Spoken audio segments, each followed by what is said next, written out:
Hello everyone, welcome to my class. और ये जो आज का वीडियो है वो राम लक्ष्मण परशुराम संवाद है, और जो कि चौपाई 4 से शुरू है। मतलब ये आपके लिए फोर्थ वीडियो हुआ, ठीक है। क्योंकि मैंने सारे चौपाइयों को अलग अलग वीडियो में डिवाइड किया है। मैं हर वीडियो में यही चीज एक्सप्लेन कर रही हूँ। तो ये है चौथी चौपाई।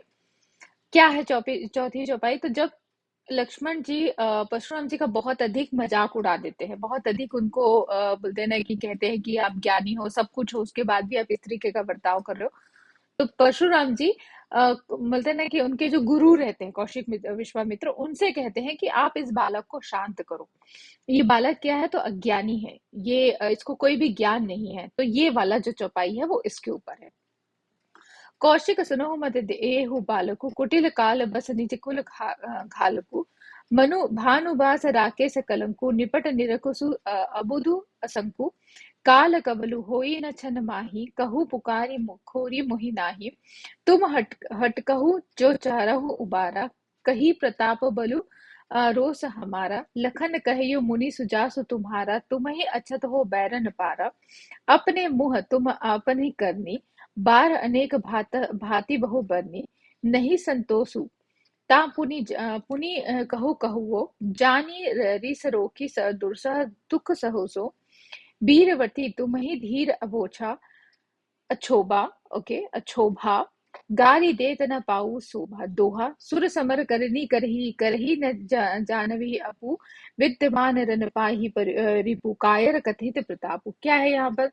सारे शब्दार्थ है। कौशिक मतलब विश्वामित्र की बात कह रहे हैं, राइट। कौशिक विश्वामित्र कौन थे? तो राम और लक्ष्मण जी के गुरु थे, जिनको वो विश्वामित्र ही ने राम और लक्ष्मण को इस भरी सभा में, और कह सकते हो कि सीता के स्वयंवर में लेकर जाते हैं। तो उनसे कहते हैं कि कौशिकी सुनो मत देहु बालक को, मतलब विश्वामित्र जी आप सुनो, इस बालक को समझाओ। क्यों? क्योंकि ये कुटिल कालबासिनी जो घाघल, मतलब ये ना एक प्रकार से बोलते हैं ना कि मंद बुद्धि बालक है, ठीक है। ये अपने ही कुल का नाश करेगा। जिस तरीके से ये मुझसे बातें कर रहा है, जिस तरीके से ये मुझसे संवाद कर रहा है, तो मैं इसको मार डालूंगा। तो आप इसको समझाओ। भानु बस राके कलंकु निपट निरकसु अबुध असंको। ये अपने ही बोलते हैं ना, अपने ही कुल का कलंक है ये, ठीक है। किसके लिए बोल रहे हैं? तो परशुराम जी लक्ष्मण जी के लिए कह रहे हैं। और किससे कह रहे हैं? तो विश्वामित्र से कह रहे हैं। निपट निराकुश अबुध ससंको, ये बिल्कुल निपट है, इसको कोई ज्ञान नहीं है, इसको बिल्कुल मूर्ख व्यक्ति है, इसको कुछ भी नहीं पता है कि वो बात किससे कर रहा है। क्योंकि परशुराम जी बहुत अभिमानी है, बहुत गुस्सैल व्यक्ति है। तो यहाँ पर वो बोल रहे हैं काल कवालु होए छिन माहे कहु पुकारे खोई मोरी माहे।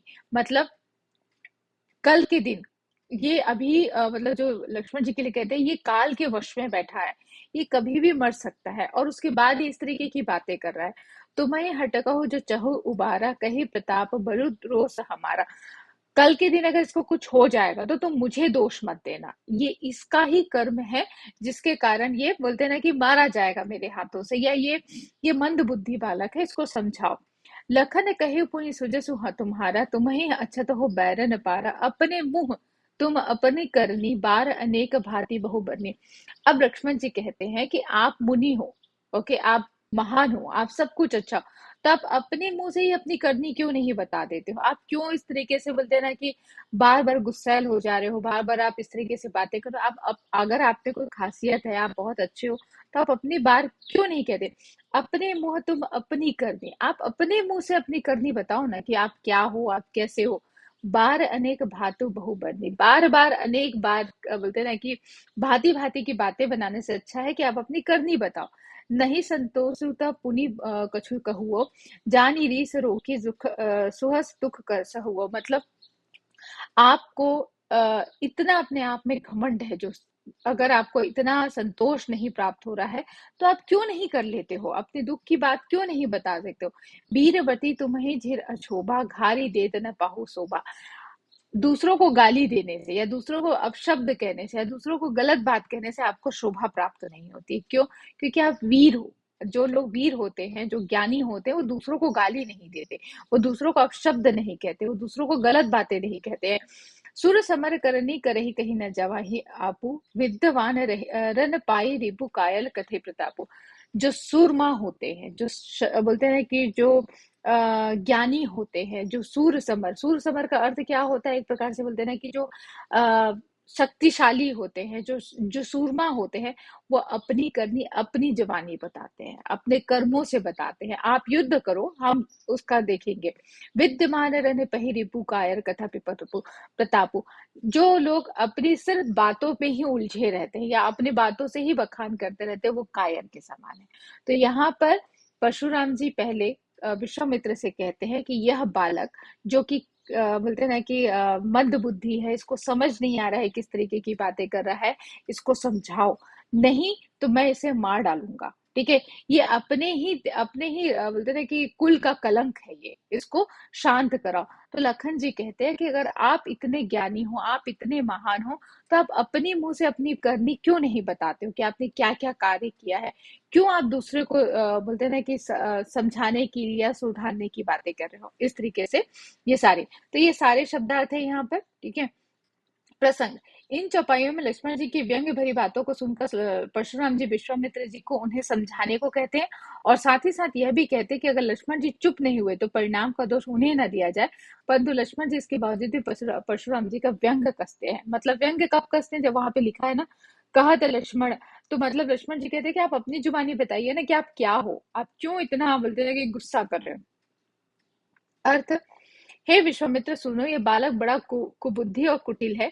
काल के वश में होकर यह अपने कुल का घातक बन रहा है। यह सूर्य वंश रूपी पूर्ण चंद्र का कलंक है। यह बिल्कुल उद्दंड, मूर्ख और निडर है। अभी क्षण भर में यह काल का ग्रास हो जाएगा। मतलब तुम इसको समझाओ, मैं इसे क्षण भर में मार सकता हूँ, और ये कलंक है अपने पूरे बोलते हैं ना कि अपने परिवार का ये कलंक व्यक्ति है। ठीक है, मैं पुकार कर कह देता हूँ कि मुझे दोष नहीं देना। अगर इसको कुछ हो जाएगा, अगर इसको काल का मतलब क्या हो जाएगा, अगर ये मृत्यु को प्राप्त होगा, तो मुझे दोष मत देना।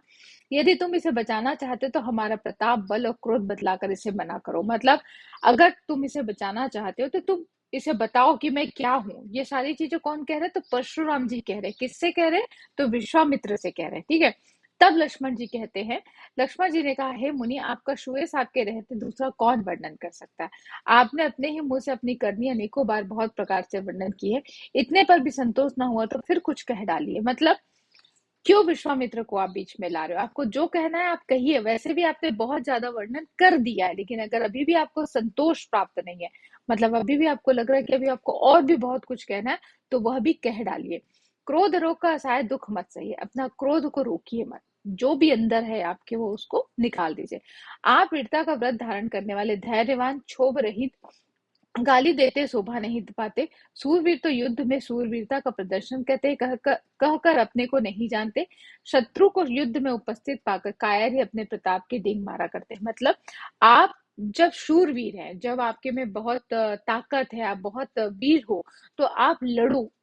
शत्रु युद्ध में उपस्थित होकर कायर के प्रकार अपना अपना बोलते ना, प्रताप की मैंने क्या किया था, मैंने कितने लोगों को मारा था, ये डिंग नहीं हारा करते। आपको जो कहना है वो यहीं पे कहिए, और जितना कहना है आप यहीं पे कहिए, और मैं वो सारी चीजों को सोच, ऐसे भी आपने बहुत कुछ कह दिया है, जो बचा हुआ है, जो आपके मन में भरा हुआ है, जो क्रोध आपके अंदर भरा हुआ है, वो भी आप यहाँ पर कह दीजिए।